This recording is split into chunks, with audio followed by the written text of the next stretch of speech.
बिस्मिल्लाहिर्रहमानिर्रहीम। Dear students, आज हम रेडियो एक्टिव आइसोटोप्स के बारे में पढ़ेंगे। तो स्टार्ट करते हैं। Isotopes of the same element do not have the same physical property. याद रखना है कि एक ही एलिमेंट के जो एटम होते हैं ना, वो उनकी फिजिकल प्रॉपर्टी एक जैसी नहीं होती। जैसे यहाँ पे देखें आप, हाइड्रोजन जो है इसका एटॉमिक नंबर 1 और एटॉमिक मास क्या है 1। इस तरह 1 और 2 है, 1 और 3 है। अब इनके आप फिजिकल देख रहे हैं, नीचे एटॉमिक नंबर 1 है, एटॉमिक मास जो डिफरेंट है।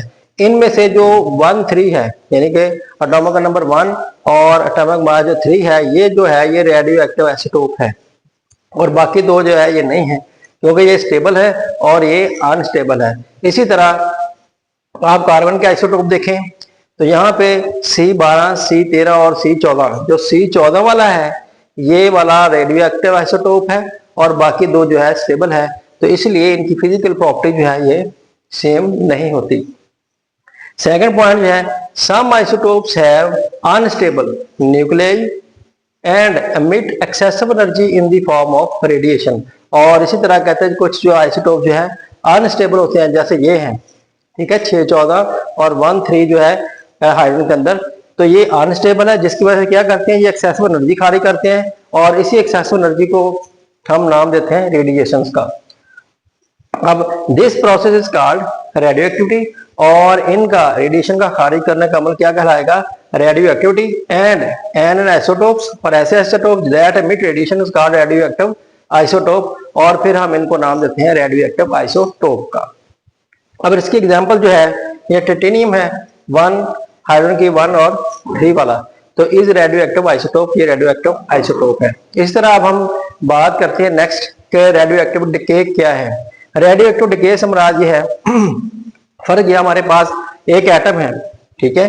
अब एक एटम के अंदर प्रोटॉन और न्यूट्रॉन इलेक्ट्रॉन की तादाद आपको पता है बराबर होती है। अगर फर्क किया, यहाँ पे हमारे पास 6 न्यूट्रॉन है एग्जाम्पल के तौर पर, तो इधर भी 6 इलेक्ट्रॉन होंगे। अगर इन 6 में से कुछ इलेक्ट्रॉन जो निकल जाए, फर्क किया 2 इलेक्ट्रॉन यहाँ से निकल जाते हैं, तो फिर ये एटम किसी और एटम के अंदर चेंज हो जाएगा, यानी कि वो ये नहीं रहेगा जो ये है। अच्छा, अब इसकी मिसाल ये कहना कि एक अमीर आदमी के पास बहुत सारे पैसे हों और सारी की सारी उसकी रकम खर्च हो जाए, तो फिर वो अमीर नहीं रहता, वो क्या हो जाता है, गरीब हो जाएगा किसी का। तो बिल्कुल ऐसे ही इन एटमों की भी हालत है। यहाँ पे देखें आप कि रेडियो एक्टिव डिके क्या है। When an radio active element emit radiations it transfer into another element. ये देखें कि जब एक एलिमेंट से रेडिएशंस निकलती हैं इलेक्ट्रॉन की शक्ल के अंदर, तो वो किसी और अनदर एलिमेंट के अंदर जो है उसकी ट्रांसफॉर्मेशन हो जाती है। This process called radio active decay. इस अमल को क्या कहेंगे, रेडियो एक्टिव डिके। ये तो the new element formed may be stable और may also be radioactive and continue emit radiation. और जो नया एलिमेंट बनेगा वो हो सकता है स्टेबल हो और हो सकता है कि अनस्टेबल हो। अगर वो अनस्टेबल होगा तो मजीद जो है रेडिएशन खारिज करेगा। अब यहाँ पे मजीद हम एग्जांपल लेते हैं, जैसे यूरेनियम है, यूरेनियम 92 और 238, ये रेडिएशन खारिज करने के बाद चेंज हो जाते हैं थ्रोनियम में। तो यहाँ पे थ्रोनियम में चेंज होने के बाद 19 और 234 जो है ये इसका मैस बन जाएगा और साथ ये एनर्जी खारिज करते हैं। अब ये थ्रोनियम जो है अब भी ये अनस्टेबल है, ठीक है, तो ये मजीद रेडिएशन खारिज करेगा, ठीक है। तो मजीद रेडिएशन खारिज करने के बाद ये प्रोटैक्टिनियम में ये चेंज हो जाता है। प्रोटैक्टिनियम में है Pa91 और इसके मैच जो है 231 बन जाता है। और इसी तरह बिस्मत अगर हम मिसाल लें तो इसमें क्या है कि बिस्मत 83 और 210 इसका जो मैच है, तो ये रेडिएशन खारिज करने के बाद टाइटेनियम थैलियम के अंदर चेंज होता है। थैलियम की है 81, इसका एटॉमिक नंबर है और मैच जो है 206 है, तो एनर्जी खारिज होती है।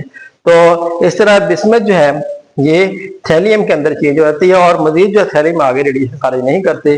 तो ये रेडियो एक्टिव डिके की मसाले भी हैं, तो इनको अच्छे तरीके से आपने तैयार करना है और साथ जब रेडियो एक्टिव डिके आ जाए तो उसकी आपने एग्जांपल ये देके बयान करना है।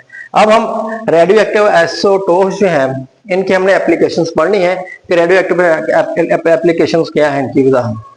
तो इसमें जो रेडियो एक्टिव आइसोटोप्स हैं इनकी तादाद तो बहुत है, लेकिन आपकी बुक के अंदर जो डिस्कस की गई हैं वो है टाइटेनियम, जिसके 99 एम जो है इसका यूज किया गया है मास।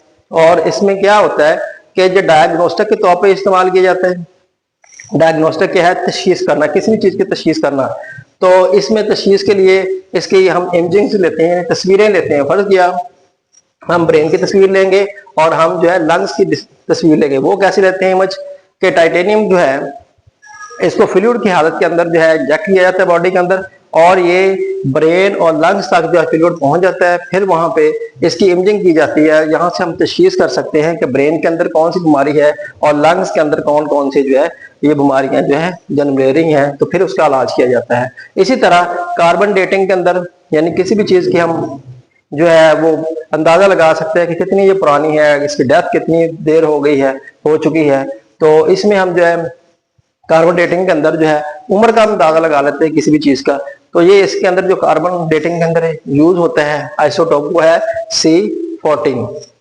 तो इसमें हम प्लांट और एनिमल की एजिंग के हवाले से अंदाजा लगा सकते हैं कि जब कोई प्लांट और एनिमल जो मर जाता है, अगर 10 साल है, 20 साल हो गए उसको, तो हम उसका अंदाजा लगा सकते हैं। क्योंकि इंसान की बॉडी के अंदर कार्बन है, और जब हम इस आइसोटोप को चेक करते हैं, जो जितना ज्यादा पुराना कहते हैं कि ओल्ड एनिमल होगा या प्लांट होगा, उसके आइसोटोप उतने ही कमजोर होते जाएंगे, यानी कि वो कम रेडिएशन खारिज करेंगे। और जो लेटेस्ट जो है इसकी डेथ होती है उसमें रेडियो एक्टिवेशन जो है वो ज्यादा होती है। तो इस तरह हम अंदाजा लगा लेते हैं कि किसकी जो है उम्र जो है ज्यादा है और किसकी कम है। इस तरह रेडियो एक्टिव आइसोटोप्स और भी इस्तेमाल है। जैसे हम बात करते हैं strength of metal and concrete. अब मेटल और जो कंक्रीट है इसकी लेंथ का भी अंदाजा लगा सकते हैं, क्योंकि जो हमने बिल्डिंग के अंदर जो है मेटल और मेटल जो है यूज की होती है, उसके अंदर जो है जो रेडियो एक्टिव आइसोटोप्स होते हैं उनसे हम जो है अंदाजा लगा लेते हैं कि किस कदर जो है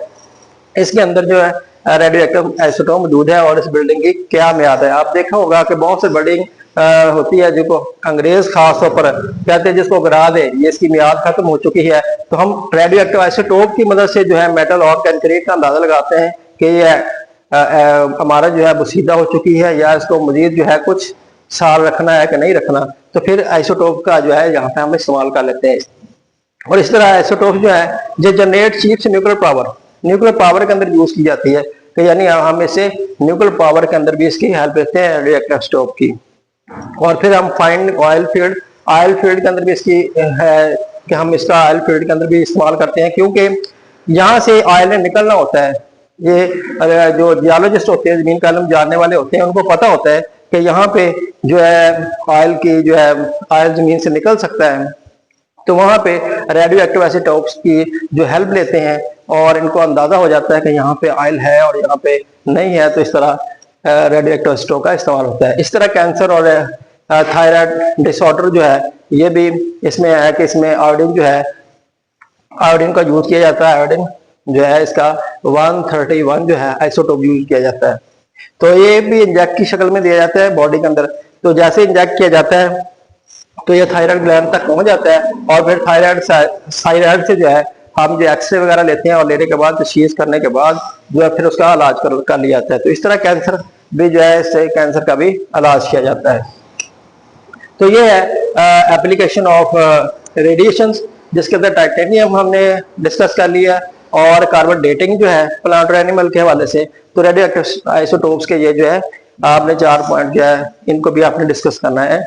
बुक के हवाले से भी, जो बुक में अंदर लिखा हुआ है उसके हवाले से आपने बेहतरीन करके इसको ऐसे ही हेडिंग देके लिखना है।